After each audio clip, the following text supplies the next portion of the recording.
Hey guys, it's Luke again with another episode of Motor Minds, and today we are in the 2016 Jeep Renegade Limited.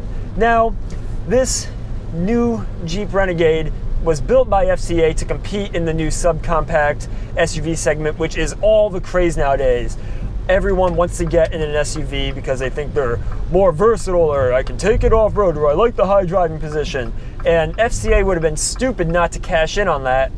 So what they did was they took the Jeep brand and made the Renegade. Now the reason they decided to do that with the Jeep nameplate is because it differentiates this car from the rest of the market, because you have that brand cachet, you have that brand image that Jeep brings to the table, which is really why you're going to buy this car.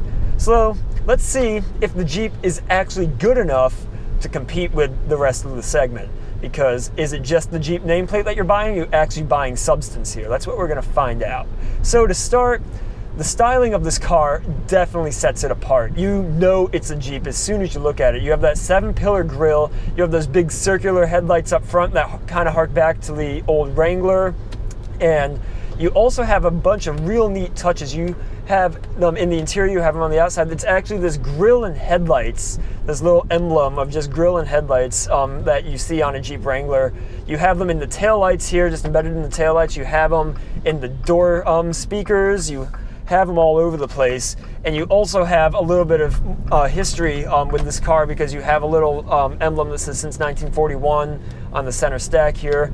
So that's really what you get with this car in terms of styling. Other than that, it's just a box on wheels, to be honest. And I mean, you look at the thing and it's really tall, it's extremely squared off, and I mean, it looks like a box. I mean, that's all I really have to say. And that either can be seen as a good thing or a bad thing. This car being really small, it feels really big, which, I mean, to be honest, if you're looking for something that feels spacious and airy that's on a small wheelbase and a small platform, this might be what you're looking for. But if you're looking for something that's small because you want it to feel small, look elsewhere, because this thing feels friggin' huge. Okay, so let's talk about the powertrain. So this Jeep Renegade, you can actually get it in two engines. You can get it in a 164 horsepower engine that you get with the base car, that you can get with a 6-speed manual. And then you can get the engine I have here, which is the 2.4 liter Tiger Shark, which puts out 180 horsepower. And that engine is mated to a 9-speed automatic. Now, if you watched the last episode where I took the Cherokee off-roading, you probably remember me totally shitting on that transmission. It was terrible. But this car, being the 2016 model, has a refined version. Chrysler went back in, messed with the transmission mapping, and messed with the overall tuning of the transmission to make it more refined. It works, but I mean, just the whole ideology behind the 9-speed transmission isn't something I completely agree with, just because it seems to sap the power from the engine. Just because you're constantly changing gears, it kind of dilutes the performance, in my opinion. I feel like they'd be much better off with a 7-speed. And whilst the transmission does shift pretty smooth, it's not completely unfazed. There's been a couple times where I've gotten on the gas and there's a little shudder before it actually starts to give me power. Not something you're going to notice all that much, but it's just something you should point out. It's not quite as refined as some of the best 7 or 8 speeds in the business. Especially Chrysler's the ZF box that they use in some of their other vehicles would work very nicely in this car, and I don't know why they just do that. So this powertrain, you can get it with a front-wheel drive layout for $25,000, give or take, or you can pay $27,000 for the Limited that I have here with 4-wheel drive. Now, there's only a 1 mpg hit. This car with the all-wheel drive gets 21 city, 29 highway versus 22 city, 30 highway with the front-wheel drive, which, I mean, isn't all that great, considering that some other competitors get quite a bit more. Even bigger competitors like the RAV4 with 4-wheel drive get better fuel economy than that. So that's not all that impressive, especially considering you have the 9-speed automatic. But I mean, just in general, it is pretty smooth. The engine is loud. Like, it's not overly loud when you're just driving around, but when you're on the outside of the car, I'm always shocked by just how just the growl it has. It's kind of low end growl, which is actually kind of interesting. Now, it's not that fast. 0 to 60 happens in around 9 seconds, give or take. But honestly, I think it would feel faster if they didn't put the 9-speed in it. Because when you're constantly shifting gears, it just makes it feel kind of slow. it's not gonna bother you. Like, I'm not bothered by it. Like, it doesn't seem super slow, especially when you're just doing around town driving. Once you get into like the torque curve, you can kind of feel it pick up at around 2,000 RPM a little bit.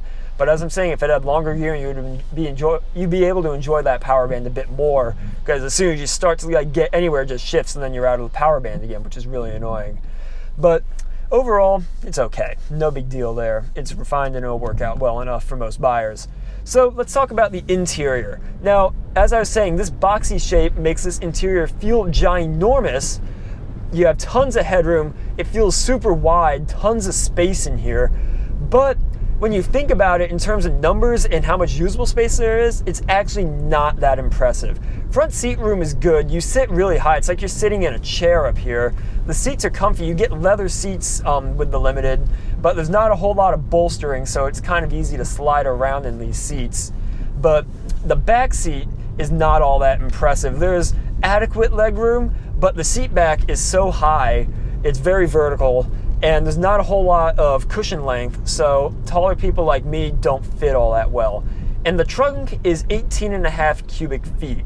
Now you fold the seats down and you get something like 56 cubic feet, but with the seats up, that's really not all that big. Now, like my Focus, that has about 23.5 cubic feet, so that's just for comparison. So the trunk actually isn't all that impressive, but of course 60 fully split rear seat and you're on your way.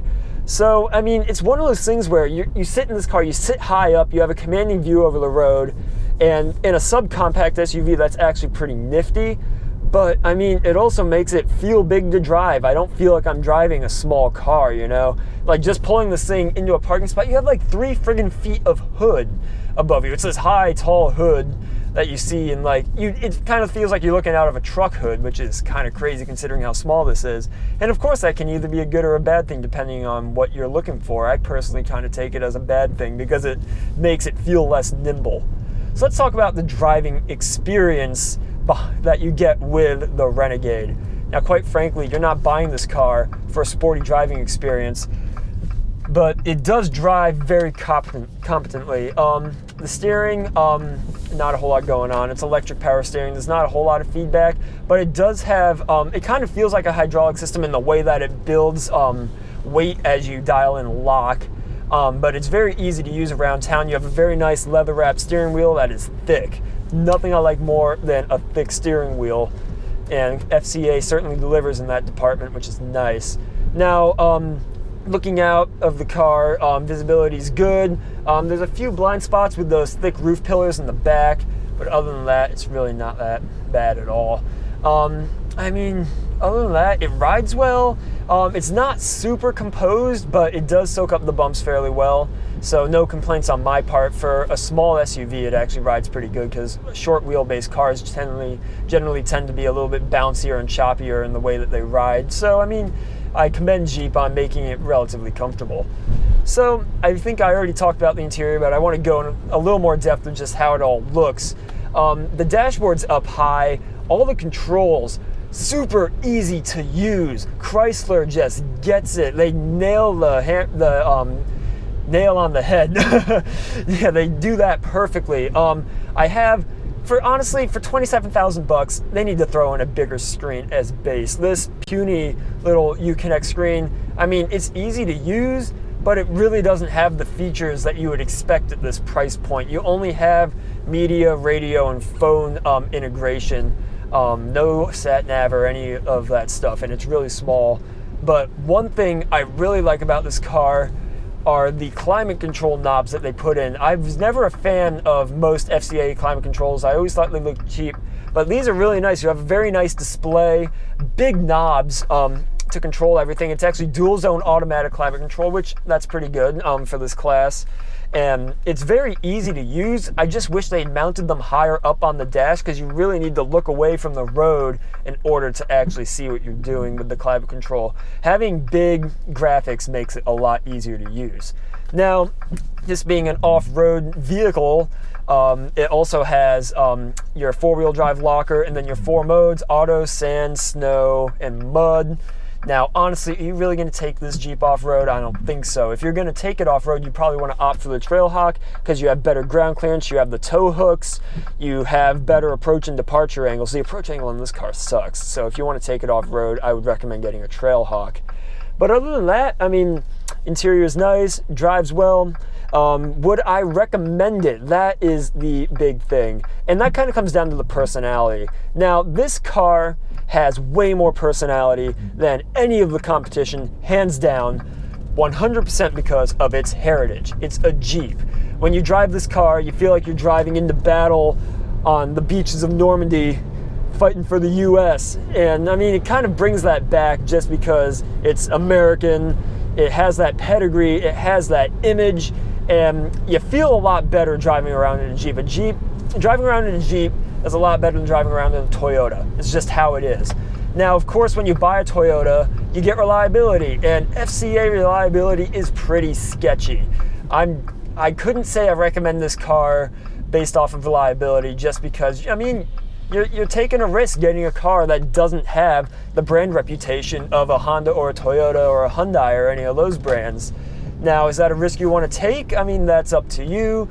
Quite frankly, you'll probably be pretty good in terms of reliability on this car since history for reliability for the 2016s has been good, especially with the modifications they did to the transmission. But I mean, if you're looking for something that you know is going to be bulletproof day after day after day, you might want to look elsewhere. Well, thanks again for tuning in, guys. I hope you enjoyed this episode. I hope you found it informative. As always, please like, share, and subscribe. Check out MotorMindsProductions.com. Find us on social media. And thanks for watching.